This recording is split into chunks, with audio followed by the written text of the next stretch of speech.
Et salut à tous, on se retrouve aujourd'hui pour les résultats de Raw du 23 mai 2022.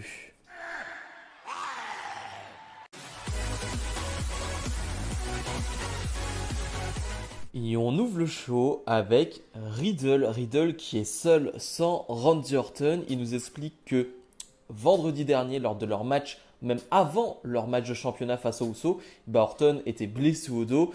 Et donc, l'attaque des Usos, le match a empiré, a aggravé cette blessure. Donc, Orton n'est pas là ce soir. Il nous dit que voilà, il aime Orton et que voilà, ce qu'il a fait avec Orton ces derniers mois, c'était quelque chose d'incroyable dans sa vie. Et franchement, c'est une superbe promo de Riddle. Je ne m'attendais pas du tout à une telle promo de la part de Riddle. Je ne pensais pas qu'il était capable de sortir ce genre de promo.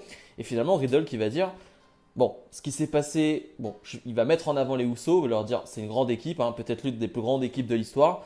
Mais par contre, encore une intervention de Roman Reigns, ça par contre, il peut pas. Il peut pas l'accepter. Donc, tôt ou tard, il va se venger de Reigns et des Usos. Tôt ou tard dans sa vie, dans sa carrière, ça va arriver. Donc, franchement, j'ai adoré cette promo. Très passionnée, même presque très émouvante de la part de Riddle. Donc, franchement, il a quasiment toutes les qualités maintenant, Riddle. Et franchement, cette qualité au micro, je ne l'avais pas vu venir. Et on enchaîne avec Riddle et les Street Profits face aux Usos et Sami Zayn. Sami Zayn, décidément, qui fait presque partie de la Bloodline. Il a toujours son t-shirt Bloodline. Il catch avec eux, mais est-ce qu'il fait vraiment partie de ce groupe? Bonne question. Bref, on a un match d'une dizaine de minutes. Encore une fois, on laisse beaucoup de temps à cette division par équipe. En tout cas, aux Usos et Riddle. Voilà, ces derniers temps, c'est vraiment eux qui sont mis en avant depuis des mois, des mois et des mois. Et à chaque fois, on leur laisse vraiment du temps et à chaque fois, ça donne de très très bons combats. Pas de surprise forcément sur la qualité du combat parce que Riddle face aux Usos, on l'a déjà vu. Tu rajoutes Zayn et les Street Profits. Street Profits face aux Usos, on a déjà vu et c'est bon aussi. Donc forcément, ça allait être bon. Forcément, ça allait donner un super combat. Chose intéressante, les Usos en fin de match qui vont en avoir marre, qui vont juste s'en aller. Donc preuve que finalement Sami Zayn n'est pas vraiment intégré à la Bloodline. Ils en ont un peu rien à faire de Sami Zayn et ça c'est vu. Et finalement, Riddle qui va donner la victoire à son équipe avec un RKO. Donc c'était bien vu, c'était bien fait. Riddle qui se venge un tout petit peu des Usos et c'était vraiment très très très cool. Liv Morgan et AJ Styles font face au Judgment Day, en tout cas une partie du Judgment Day. On retrouve Rhea Ripley et Damien Priest, donc un match tag mixte. Ça, j'aime beaucoup d'avoir rajouté Rhea Ripley et Liv Morgan, surtout Liv Morgan à l'équation, ça fait plaisir. Juste avant, on a eu une petite promo du Judgment Day et encore une fois, c'était vraiment cool. On essaye d'instaurer une sorte de catchphrase avec Damien Priest qui te dit à chaque fois levez-vous, levez-vous pour le Judgment Day et les gens se lèvent. Donc c'est plutôt cool que ça fonctionne à ce point-là. Bref, on a un combat qui va durer une dizaine de minutes qui était encore une fois très très bon. Les matchs par équipe en ce moment, il n'y a rien à dire, que ce soit dans la division par équipe ou non, les matchs sont excellents, que ce soit les moments avec Rhea Ripley et Liv Morgan, que ce soit les moments avec AJ Styles et Damien Priest, on se régale dans ce match. On a un Edge qui est autour du ring et qui va faire beaucoup d'interventions, vraiment il en fait quasiment toutes les minutes, il ne fait que ça jusqu'à la finalité où il va retenir Rhea Ripley dans les cordes, ce qui va l'aider finalement à contrer Liv Morgan et à remporter ce match. C'est le bon choix, c'est de la bonne manière, je trouve aussi. Finalement, après le match, le Judgment Day va détruire Liv Morgan et AJ Styles. Et bizarrement, Finn Balor ne va pas venir les aider. Est-ce que Finn Balor n'était pas présent? Est-ce que Finn Balor ne compte plus intervenir, ne compte plus les aider? Est-ce que Finn Balor va rejoindre le Judgment Day, comme laissent présager les dires de Edge? On ne sait pas, mais en tout cas, ce choix bizarre de Finn Balor de ne pas intervenir, ça fait parler. Veer Mahan se fait interviewer par Jerry the King Lawler. L'interview est cool dans le sens où Veerman ne va pas répondre aux questions et Jay Lawler va faire des blagues. Et finalement, Veerman va lui dire non, arrête avec tes blagues. Là, on n'est pas là pour rire. Si tu veux en savoir plus sur moi, bon, moi, je respecte Rey Mysterio, je respecte la légende qu'il est. Mais voilà, être avec Dominique, ça le rend faible. Et finalement, il veut s'en prendre à Jay Lawler qui fait encore des blagues, décidément. Ce pas les meilleures blagues du monde d'ailleurs. Et finalement, les Mysterio vont arriver, vont s'en prendre à Veerman. Veerman qui, pour une fois, va refuser le combat, va s'en aller. Bon, il faut dire quand même que là, on est sur des babyface qui sont sur du 2 contre 1. C'est quand même pas banal. Tu as du 2 contre un heal, contre un gros heal qui est Virman. Mais là, on est quand même sur du 2 contre 1. Donc, c'est un peu bizarre comme situation. Parce que finalement, tu te dis quel match on aura. Est-ce qu'on aura Rey Mysterio face à Virman? Est-ce que Virman va être accompagné d'une autre superstar pour terminer cette histoire? Je ne sais pas. Mais pour le moment, Virman, de ce qui a été montré depuis le début, bah, c'est pas si mal. Je suis plutôt investi. Alexa Bliss fait face à Nikki ASH. On continue la montée, la mise en avant de Alexa Bliss depuis son retour. Elle a affronté Sonya Deville. Maintenant, elle affronte Nikki ASH dans un match une nouvelle fois assez court où il n'y a pas grand chose à dire. Ça va durer 3 minutes. Finalement, c'est pas terrible. Il se passe pas grand chose. Il n'y a rien d'excitant en 3 minutes. Rien de nouveau de la part du catch de Alexa Bliss. Il n'y a rien de frais, rien de neuf. Bref, Alexa Bliss va l'emporter facilement. On peut imaginer que la semaine prochaine, elle affronte Doudrop, l'ami de Nikki ASH. Je trouve que c'est pas si mal en soi de lui donner des matchs voilà, pour la remettre en avant, mais il faudrait des matchs un peu plus longs qui la mettent vraiment en valeur, enfin selon moi. Cody Rhodes fait face à nouveau aux Miz. Les raisons du pourquoi du comment m'échappent. Je sais vraiment pas pourquoi ils s'affrontent à nouveau. En tout cas, ce qui est sûr, c'est que le début de match, de ce qu'on va voir, bah, c'est meilleur que leur premier affrontement que j'avais vraiment bien aimé. Mais là, je trouve que Miz se donne encore plus. Rhodes fait du Rhodes et ça c'est excellent avec le public derrière lui. Mais je trouve que Miz se bouge un peu plus. Je trouve que Miz en fait un peu plus que ce qu'il fait normalement. C'est-à-dire les trucs classiques du Miz qu'on a vu des milliers et des milliers de fois qu'il fait bien. Mais là je trouve qu'il en fait un peu plus et ça fait plaisir. Finalement, comme on pouvait s'y attendre, Seth Rollins va intervenir. Donc disqualification, victoire de Cody Rhodes. Et Miz et Rollins vont s'en prendre à Cody Rhodes. Et surtout, le fait marquant, c'est Cody Rhodes qui va se faire fouetter par Rollins avec sa propre ceinture. Voilà, il va lui mettre un coup de ceinture. Ça va pas faire plaisir.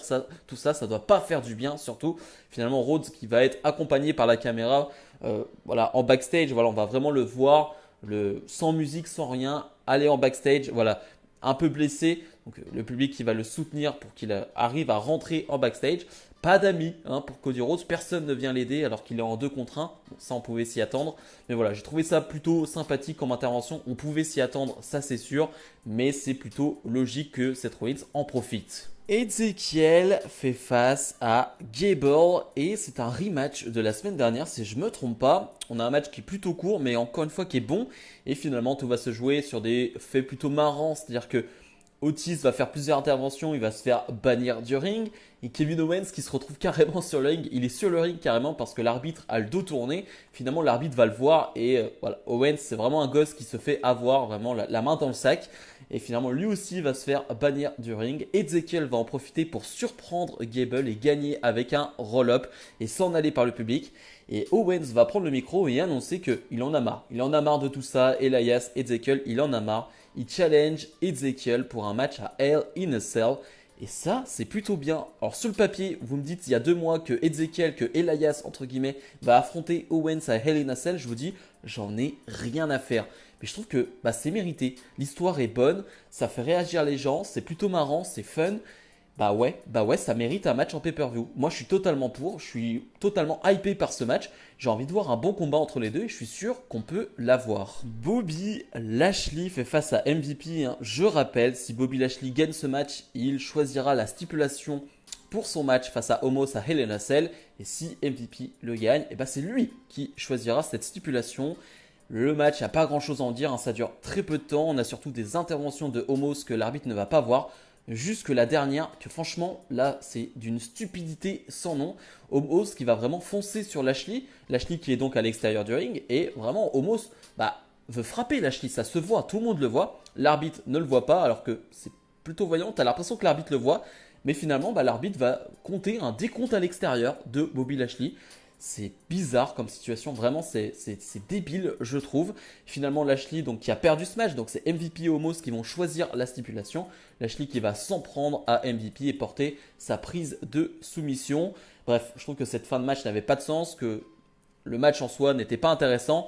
C'est pas ça qui va me donner envie de voir leur match à Hell in a Cell. Et le main event, le même que la semaine dernière, Asuka face à Becky Lynch. Si Becky gagne, elle est rajoutée au match de championnat à Hell in a Cell. Ça fait pas beaucoup de sens, mais Adam Pearce essaye de te l'expliquer parce que Asuka a utilisé le Green Mist la semaine dernière. Donc allez, Becky Lynch a le droit à cette chance-là. Le match est moins bon, est vraiment moins bon que la semaine dernière pour plusieurs raisons. Je trouve que déjà techniquement, je les trouve moins à l'aise que la semaine dernière et surtout, le public met vraiment du temps à se mettre dans le match et plus globalement, hein, je vais faire un bilan tout de suite, mais le public de la soirée, les fans qui étaient présents ce soir-là, n'étaient pas très chauds, vraiment pas très très chauds. Ils ont été chauds au début pour Riddle et après c'était difficile. Donc voilà, ils vont se réveiller en cours de match, mais c'est un poil trop tard. Le match a du mal à démarrer, a du mal à se lancer. Et finalement, comme la semaine dernière, on va avoir Bianca Belair, la championne d'Euro, qui est là, qui est présente, qui va finalement prendre un coup de pied de Asuka. Asuka qui va se faire presque décompter à l'extérieur du ring, qui va remonter dans le ring et se faire surprendre avec un roll-up de Becky Lynch. 1, 2, 3, victoire de Lynch qui ira donc à Hell in a Cell. Donc à Hell in a Cell, on aura Bianca Belair face à Becky Lynch, face à Asuka. Je vais être franc, je vais être honnête. Pour moi, et ça va peut-être mettre des gens pas d'accord avec moi, pour moi, le fait que Sasha Banks et Naomi ont fait ce qu'elles ont fait la semaine dernière c'est en train de mettre une merde pas possible dans la division féminine qui déjà avait du mal de temps à autre. Mais là, je trouve que c'est un bordel. Parce que on devait avoir une histoire entre Asuka et Becky Lynch qui dure. Voilà, qui dure. Le problème, c'est que Naomi devait devenir la challengeuse au titre de Bianca Belair. Bon, il s'est passé ce qui s'est passé, donc on n'a personne pour Bianca Belair. Du coup, on rajoute Asuka, mais on se dit qu'Asuka, c'est pas assez solide pour le moment. Du coup, on rajoute Becky Lynch. Bref, je trouve que tout ça part de la décision de Sasha Banks et Naomi. Ça, en tout cas, c'est mon avis. C'est pour moi, c'est pour ça qu'on a cette merde là à ce moment-là, parce que pour moi, c'est n'importe quoi. Le fait de rajouter Lynch dans ce match, de rajouter Asuka, enfin bref. Je trouve que c'est un gros bordel et c'est bien dommage. Vraiment, c'est bien dommage. Bilan de ce Raw. Encore une fois, je me suis amusé. Vraiment, je me suis vraiment amusé devant ce show. Il y a la fin de show qui est très frustrante, très très mauvaise selon moi. Vraiment, ça c'est le point négatif de ce show. C'est le plus gros point négatif de ce show. Et on va dire le booking de la division féminine sur les 2 dernières semaines, voilà, c'est compliqué, très compliqué, mais je vous ai donné mes raisons juste avant. Mais dans l'ensemble, je prends beaucoup de plaisir. On est en train de construire la carte pour Hell in a Cell et je la trouve très bonne. Je trouve qu'il y a des choix très très bons, comme le Ezekiel Kevin Owens par exemple. Vraiment, je trouve que c'est un très bon choix. Je trouve que c'est mérité pour les deux là. Donc bref, j'ai hâte de voir la suite. Si je dois donner une note, on va être sur un bon 7 sur 10. Je trouve que c'est bien mérité pour le show rouge. Bref, comme d'habitude, n'hésitez pas à mettre le petit pouce bleu, à vous abonner. On se retrouve dès demain pour ma review de NXT 2.0. Salut, salut!